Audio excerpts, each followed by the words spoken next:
പറയാനുള്ളത് വിശ്വാസം, അതായത് വിശ്വസിക്കുമ്പോഴാണ് നമുക്ക് ഇതൊക്കെ സംഭവിക്കുന്നത്. അപ്പം ആദ്യം വിശ്വാസം എന്താണെന്ന് നമുക്ക് മനസ്സിലാക്കണം. എന്താണ് വിശ്വാസം? ഹെബ്രായറിന്റെ പുസ്തകം 11-ാം അധ്യായം 1-ാം വചനം വളരെ വ്യക്തമായിട്ട് പറയുന്നുണ്ട്. വിശ്വാസം എന്നത് പ്രത്യാശിക്കുന്നവ ലഭിക്കുമെന്ന ഉറപ്പും കാണപ്പെടാത്തവ ഉണ്ട് എന്ന ബോധ്യവുമാണ്. ഇതുമൂലമാണ് പൂർവികന്മാർ അംഗീകാരത്തിന് അർഹരായത്. അപ്പൊ ഈ വിശ്വാസം എന്ന് പറയുന്ന ഒരു കാര്യം ചുമ്മാ കിട്ടുന്ന ഒരു സാധനമല്ല. എന്താണ് വിശ്വാസം? പ്രത്യാശിക്കുന്നവ ലഭിക്കുമെന്ന ഉറപ്പ്. അപ്പനെ ബ്ലൈൻഡ് ആയിട്ട് വിശ്വസിക്കണം.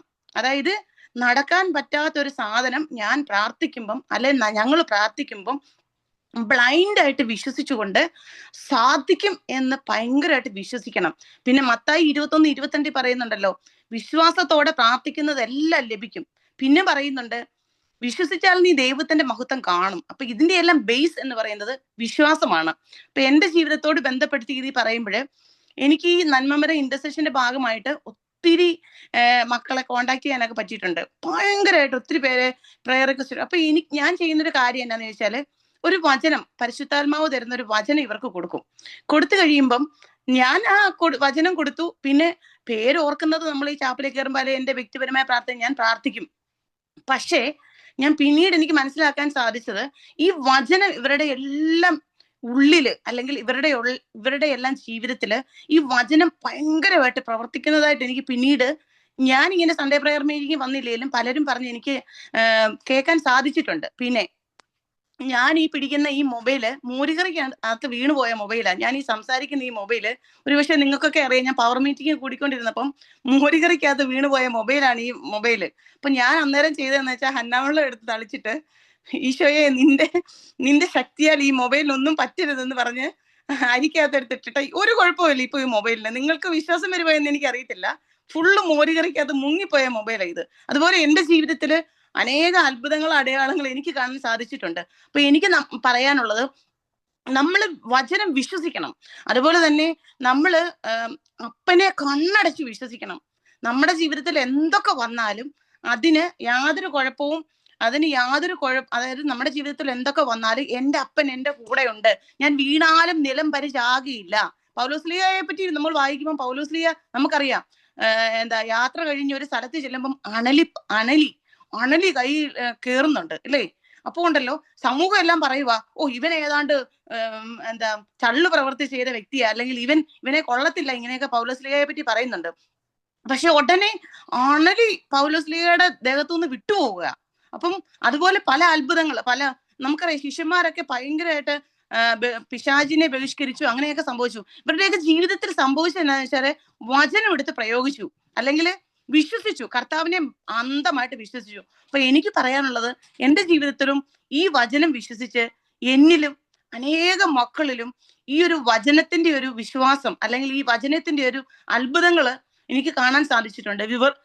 എന്റെ പപ്പയാണ് ഇങ്ങനെ വെന്റിലേറ്ററിൽ കിടന്ന സമയത്ത് മരുന്നോ ലേപനൌഷധമോ അല്ല, എല്ലാവരെയും സുഖപ്പെടുത്തുന്ന അങ്ങയുടെ വചനം വെച്ച് സുഖപ്പെടുത്തണമേ, ഈ വചനം കൊണ്ട് എന്റെ പപ്പ തിരിച്ച് ജീവിതത്തിലേക്ക് വന്നത് എനിക്ക് കാണാൻ സാധിച്ചിട്ടുണ്ട്. അതുപോലെ എന്റെ ജീവിതത്തിൽ അനേകം അത്ഭുതങ്ങള് ഈ വചനത്തിലൂടെ എന്റെ സ്വന്തം ജീവിതത്തിലും മറ്റൊരാൾക്ക് ഈ വചനം കൊടുത്തു കഴിഞ്ഞപ്പോൾ അവരുടെ ജീവിതത്തിലും എനിക്ക് കാണാൻ സാധിച്ചിട്ടുണ്ട്. അപ്പൊ എനിക്ക് പറയാൻ ഉള്ളത് ഇത്രേ ഉള്ളൂ, നമ്മൾ വിശ്വസിച്ചാൽ നീ ദൈവത്തിന്റെ മുഖത്ത് കാണും. ഇപ്പൊ ഇതെല്ലാം സംഭവിക്കുന്നത് പിശാചികളെ പുറത്താക്കുന്നു, പാമ്പ് മീൻസ് ഇതൊക്കെ സംഭവിക്കുന്ന എപ്പോഴാന്ന് ചോദിച്ചാല് വിശ്വസിക്കുന്നവരോടുകൂടിയാ ഇതൊക്കെ സംഭവിക്കുന്നത്.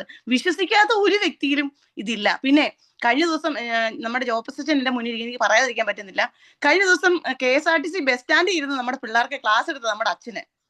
KSRTC ബസ് സ്റ്റാൻഡിൽ നിന്നുകൊണ്ട് നമ്മുടെ കുഞ്ഞുനന്മമരത്തിലെ കുഞ്ഞുങ്ങൾക്ക് ക്ലാസ് എടുത്തതാ. അപ്പൊ ഇതൊക്കെ കാണുമ്പോ ഉണ്ടല്ലോ, ഈ വൈദികര്, ഈ സിസ്റ്റേഴ്സ്, അല്ലെങ്കിൽ ഈ ഒരു കൂട്ടായ്മ, അല്ല ഈ ഒരു യുവജനങ്ങള് ഈ നന്മമരത്തിലൂടെ, അല്ലെങ്കിൽ കർത്താവിന് വേണ്ടി ഇത്രയും തീഷ്ണമായിട്ട് എന്താ പറയുന്നേ ഇറങ്ങിത്തിരിക്കുമ്പോഴ് നമുക്ക് എങ്ങനെ അടങ്ങിയിരിക്കാൻ പറ്റും? ഞാൻ ചോദിക്കുന്നത്, നമുക്ക് എങ്ങനെ അടങ്ങിയിരിക്കും? ഒരു വൈദികൻ കുപ്പായമൊക്കെ ഇട്ട്, അല്ലെങ്കിൽ KSRTC ബസ് സ്റ്റാൻഡിൽ നിന്നിട്ട് കുഞ്ഞുനന്മമരത്തിലെ കുഞ്ഞുങ്ങൾക്ക് ക്ലാസ് എടുക്കുക. എനിക്കത് ഭയങ്കര അത്ഭുതമായി പോയി. അച്ഛൻ എന്നിട്ട് സൗണ്ട് ഒന്നും ഇല്ലാത്തൊരു സ്ഥലത്തേക്ക് മാറി നിന്നിട്ട് അഡോറേഷൻ ഷെയർ ചെയ്തപ്പോൾ ആരാധന നടത്തുന്നു. ഞാൻ ഓർക്കുവാണേ, ഈ വൈദികരൊക്കെ ഇങ്ങനെ മുന്നോട്ട് ഇറങ്ങി വരുമ്പോൾ നമുക്ക് എങ്ങനെ ഇങ്ങനെ മിണ്ടാതിരിക്കാൻ പറ്റും? അല്ലെ നമുക്ക് എങ്ങനെ ഇങ്ങനെ അടങ്ങിയിരിക്കാൻ പറ്റും? കർത്താവ് ഇതൊക്കെ എന്ത് തീഷ്ണമായിട്ട്, അല്ലെങ്കിൽ എന്ത് സ്നേഹത്തോടെ, അല്ലെങ്കിൽ എന്ത് ആത്മാർത്ഥമായിട്ട് കർത്താവ് ഇത് കാണുന്നുണ്ടല്ലേ? അപ്പം ഇത്രേ ഉള്ളൂ. വിശ്വസിക്കുന്നവരോടുകൂടി അടയാളങ്ങളും അത്ഭുതങ്ങളും സംഭവിക്കണമെങ്കിൽ വിശ്വസിക്കണം, പിന്നെ കർത്താവിന് വേണ്ടി ഇറങ്ങി തിരിക്കണം. നമുക്ക് വിശ്വാസം ഉണ്ടായാൽ മാത്രം പോരാ, അത് മറ്റുള്ളവർക്ക് കൊടുക്കണം, ആ വിശ്വാസം പകർന്നു കൊടുക്കണം. അവിടെയാണ് കർത്താവ് നമ്മളെ ഓരോരുത്തരെ സ്നേഹിക്കുന്നത്, അവിടെയാണ് കർത്താവിന്റെ നാമം മഹത്വപ്പെടുന്നത്, അവിടെയാണ് നമുക്ക് കർത്താവിന്റെ സ്നേഹം പകർന്നു കൊടുക്കാൻ കഴിയുന്നത്. Praise the Lord. ഇല്ലാത്ത ഒരാളാണ്. ഞാനിങ്ങനെ വിചാരിച്ചായിരുന്നു, ഞാനൊക്കെ പ്രാർത്ഥിച്ച ഈശോ കേൾക്കോ എന്ന് ചിന്തിച്ചുകൊണ്ടിരുന്ന ഒരാളായിരുന്നു. പക്ഷെ അപ്പൊ എന്റെ ഈശോ എന്താ പറയണ്ടേ, ശോചേച്ചി പറഞ്ഞപ്പോ എനിക്കത് പറയാനായിട്ട്, കാരണം ഈശോ എനിക്ക് തന്ന അവസരം ഇനി നാളെ കിട്ടിയില്ലെങ്കിലും. അപ്പം ഞാൻ വിചാരിക്കും, എനിക്ക് ഒട്ടും വിശ്വാസം ഉണ്ട്, ഈശോ ഉണ്ടോ ഉണ്ട്, പക്ഷെ എന്റെ കൺമുമ്പിൽ കാണാതെ വിശ്വസിക്കാൻ പറ്റത്തില്ലല്ലോ. അപ്പം ഒരാളിങ്ങനെ മരിച്ച്, ഓൾമോസ്റ്റ് മരിച്ചെന്ന് പറയാം, അങ്ങനെ ഒരു അവസ്ഥയിലായിരുന്നു. അപ്പൊ ഞാനിങ്ങനെ എന്റെ ഒരു ഇതുമല്ല കേട്ടോ, എല്ലാ മഹത്വം ദൈവത്തിന് മാത്രം. അപ്പോൾ ഞാനിങ്ങനെ ഇപ്പൊ ആശിഷ് പറഞ്ഞില്ലേ, നമുക്ക് വിശ്വാസം ഉണ്ടെങ്കിൽ നമ്മൾ കൈവച്ചാൽ ഉറപ്പായിട്ടും സുഖപ്പെടുന്നു. അത് എന്റെ ഈശോ എന്റെ കൺമുമ്പിൽ കാണിച്ചു തന്നു. അതായത് ഒരിക്കലും എന്റെ ഒരു ഇതിനു വേണ്ടി അല്ല കേട്ടോ, നിങ്ങൾ അങ്ങനെ വിചാരിക്കല്ലേ, കർത്താവിന്റെ നാമത്തെ മാറ്റപ്പെടാൻ വേണ്ടി മാത്രം ഞാൻ പറയുന്നത്. അതായത് ഞാനൊരു നേഴ്സാണ്, പക്ഷെ അപ്പൊ ഞാനിങ്ങനെ വിചാരിച്ചായിരുന്നു, എനിക്ക് നേഴ്സിംഗ്, എനിക്ക് ഈ ജോലി വലിയ താല്പര്യമില്ല, അങ്ങനെ പഠിച്ചിറങ്ങിയ സമയത്ത് അങ്ങനെയായിരുന്നു. അങ്ങനെ ഞാൻ വിചാരിച്ചിരിക്കുമായിരുന്നു. അപ്പൊ ഈശോ പറഞ്ഞു, അതായത് ഞാനപ്പം ഈശോയിൽ ഇങ്ങനെ വിശ്വസിച്ചു. എന്റെ ജീവിതത്തിൽ അന്ന് എല്ലാം ട്രാജഡികളായിരുന്നു. അപ്പൊ ഞാൻ വിചാരിച്ചു, ഓ ഞാനൊന്നും ചെയ്തിട്ടൊന്നും നടക്കത്തില്ല. പക്ഷെ വിത്തൗട്ട് ഒരു ഹോസ്പിറ്റൽ സെറ്റിംഗും ഇല്ലാതെ, ഒരു ഹോസ്പിറ്റൽ എക്യുപ്മെന്റിന്റെയും സഹായമില്ലാതെ, ഈശോയുടെ സഹായത്തോടെ മാത്രം, with help of my Lord, ഞാൻ ഒരു രോഗിയുടെ മേൽ കൈവച്ച് പ്രാർത്ഥിച്ചു. അദ്ദേഹത്തിന് ഒരു കുഴപ്പവും ഇല്ലാതെ ജീവനിലേക്ക് തിരിച്ചു വന്നു. അപ്പൊ ജീവനിലോട്ട് തിരിച്ചു വന്നപ്പോ ആ വ്യക്തി എന്നോട് പറഞ്ഞതാണ്, അതായത് നമ്മളിങ്ങനെ കേട്ടിട്ടുണ്ട്, മരിക്കാൻ പോകുന്നതിന് മുമ്പ് ചില ആൾക്കാർക്ക് ഇങ്ങനെ പഴയ കാര്യങ്ങളൊക്കെ, അതായത് അവരുടെ ജീവിതത്തിൽ നടന്ന സംഭവങ്ങളൊക്കെ ഒരു ഇങ്ങനെ റൗണ്ട് പോലെ കാണാൻ പറ്റും, സിനിമയിൽ നടക്കുന്ന പോലെ അവരുടെ ജീവിതത്തിൽ നടന്ന കാര്യങ്ങളൊക്കെ അവർക്ക് ഇങ്ങനെ കാണാൻ പറ്റും. അപ്പൊ അവരെന്നോട് പറയുക, അത് ആ വ്യക്തിയെ കണ്ണു തുറന്ന് നോക്കിയപ്പോ ഞാനിങ്ങനെ ഈശോയുടെ, നമ്മുടെ തിരുമുഖത്തിന്റെ ഈശോ ഇല്ലേ, ആ മുഖത്തിലേക്ക് നോക്കി ഇങ്ങനെ പ്രാർത്ഥിച്ചുകൊണ്ട് മാത്രം ഇരിക്കും. എനിക്കൊരു പ്രതീക്ഷയില്ല ഈ വ്യക്തി ജീവനിലോട്ട് തിരിച്ചു വരും. ഞാൻ ജസ്റ്റ് ഇങ്ങനെ പൾസ് നോക്കി, അപ്പം ചെറുതായിട്ട് അടിക്കുന്നുണ്ട്, പക്ഷെ എനിക്ക് 50 എനിക്ക് അറിയത്തേ ഇല്ല, കാരണം എനിക്ക് ആ ഒരു വ്യക്തിയെ സഹായിക്കാനായിട്ട് നിലവിൽ നോക്കിയാൽ ഒന്നുമില്ല, ഒരു സംഭവം എനിക്ക് രക്ഷിക്കാനായിട്ട് ചെയ്യാൻ പറ്റത്തില്ല, കാരണം ഒരാൾ മരിച്ചു പോയിട്ടാൽ നമുക്കൊന്നും ചെയ്യാൻ പറ്റത്തില്ല, അങ്ങനെ ഒരു അവസ്ഥയാണ്. പക്ഷെ എന്റെ ഒരു പ്രാർത്ഥന കൊണ്ട് മാത്രമേ ഈശോ ആ വ്യക്തിയെ ജീവിതത്തിലേക്ക് തിരിച്ചു കൊണ്ടു. അപ്പൊ ഞാൻ നിങ്ങളുടെ എല്ലാം മുമ്പിൽ സാക്ഷ്യപ്പെടും, കാരണം നമ്മൾ വിശ്വസിച്ചാൽ ഉറപ്പായിട്ടും ഈശോ അതിനുശേഷമാണ് ഞാൻ എന്റെ ഒരു ചെറിയ വിശ്വാസം കൊണ്ടായിരിക്കും ഈശോ എന്നെ പിന്നെ ഒത്തിരി പേരുടെ ജീവിതത്തിൽ ഇങ്ങനെ, മരണത്തിന്റെ ബൈബിളിൽ ഒരു വചനമില്ല, മരണത്തിന്റെ നിഴൽ വീണ താഴ്വരയിലൂടെയാണ് ഞാൻ നടക്കുന്നതെങ്കിലും അവിടുന്ന് കൂടെ ഉള്ളതിനാൽ ഒരനർത്ഥവും ഞാൻ ഭയപ്പെടുകയില്ല. അത് ശരിക്കും നടക്കും കേട്ടോ, നമ്മൾ വചനം വെച്ച് പ്രാർത്ഥിച്ചാൽ നമുക്ക്, അതായത് നമ്മൾ പ്രാർത്ഥിക്കുന്നത് ഈശോയുടെ നാമത്തിലാണ്, അപ്പൊ ഈശോ ഉറപ്പായിട്ട് സുഖപ്പെടുത്തും. അതുപോലെ അന്തോനിസ്നാളുടെ ജീവിതത്തിൽ ഒരു കാര്യം നടന്നിട്ടുണ്ട്. അന്തോനിസ്നാളിനാണെങ്കിൽ ഒത്തിരി ശത്രുക്കളൊക്കെ ഉണ്ടായിരുന്നു, ഇങ്ങനെ വചനം പ്രഘോഷിക്കുന്നുണ്ട്. അപ്പൊ അന്തോനിസ്നാളെ ഒരു വിഷം കലക്കിയൊരു സംഭവം കുറച്ചുപേര് കൊടുത്തായിരുന്നു. അപ്പൊ അന്തോനിസ്നാളിന് പക്ഷെ അതറിയായിരുന്നു, ഓൾറെഡി പുള്ളിക്ക് നേരത്തെ ഇങ്ങനെ ഈശോയുടെ കൂടെ ജീവിക്കുന്നതായതുകൊണ്ട് ഈശോ ഇങ്ങനെ എല്ലാ കാര്യങ്ങളും പറഞ്ഞു കൊടുക്കുക.